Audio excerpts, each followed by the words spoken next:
All right, I'm back with Zach Merill in this 55 Morris Traveler that he's extensively customized. And Zach, can you give us a quick interior tour and just tell us a little about some of the challenges you faced to make this beautiful setup?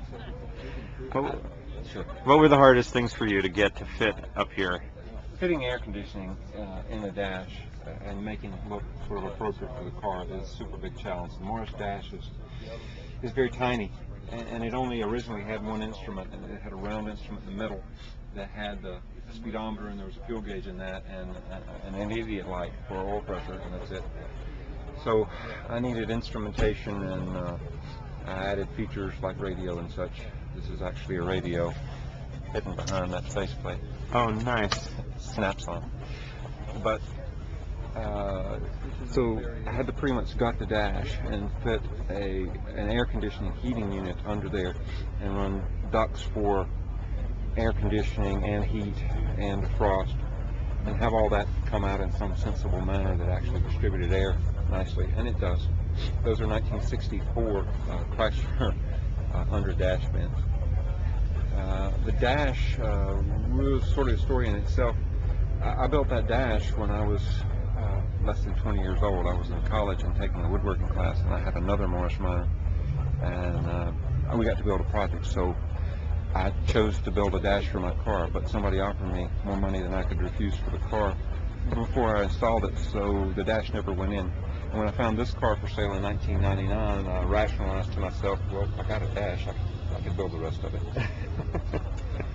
But one of my objectives with any of this was to make the car still look unaltered. So I want it to be operated through all the original controls. So that's literally the original Morris gear stick and original Morris pedal configuration. And I wanted the interface between the car and the driver, because that's the failing of so many conversions. The interface feels all wrong. I wanted that to be just like it would be designed on purpose. And I took a lot of liberties with updating and backdating things, you can tell. In fact, these are early steering wheel, earlier than this car, because this car would have had a dish steering wheel. Well, I like the charm of the flat steering wheel a lot better. And these are earlier seats. These seats are out of a 51 Morris miner, and they're pretty superior to the seats that were in the 55. They're significantly more comfortable. And those seats, they even have pneumatic lumbar supports in them, and adjustable rake. Don't have your sticker in the window. We don't know which car to judge. I'll do that. Thank you so much. But just to finish, guys, we're just doing a short video. We'll be done in a minute. I'm sorry. And keep going about the seats. So you put in lumbar supports? They have pneumatic lumbar supports, and the seats are actually quite comfortable. So we drove 1,200 miles to get here, and I was not fatigued after a day of driving. I've driven 750 miles in a day several times in this car, no problem. That's great. Can you just tell us a little about these mods? You were mentioning yesterday the trafficators were making a wind noise. Is that what you had to fix? Yeah, these trafficators have a wind leak. So there's no provision for sealing them, because I suppose that didn't matter to folks back in the old days, but it mattered to me. So now I have to seal this off so that trafficators can still work, but I don't have a wind leak in my ear. Trafficators are fun because they allow you to get into traffic where people might not want to let you cross into their lane. If you turn on the trafficator, it's instant attitude change. It gets their attention. Absolutely, they smile and and the car has 3-point inertia shoulder harnesses, front and rear. Particular challenge was being able to mount the shoulder harness, which fastens in about the same location as the trafficator. Up on the post there. Over there.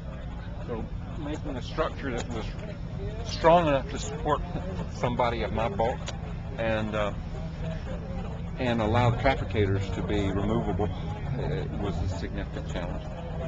But that worked fine. And what about sealing the doors? You were saying yesterday that this is a really early car. So and top speed on these cars was 62 miles an hour on their very best day. So they didn't sweat little things like wind leaks and little drafts, because they were drafty cars anyway. So there was no provision to seal around the door latch pin. So that's why there's Yeah, the small extra things. gaskets, huh? Yes. And there's so many modifications on this car that you wouldn't suspect. Like these cars never had an external door lock, but this one does. Oh, nice. That's beautiful. Excellent. Thanks so much, Zach. It's a beautiful conversion. Well, you're quite welcome.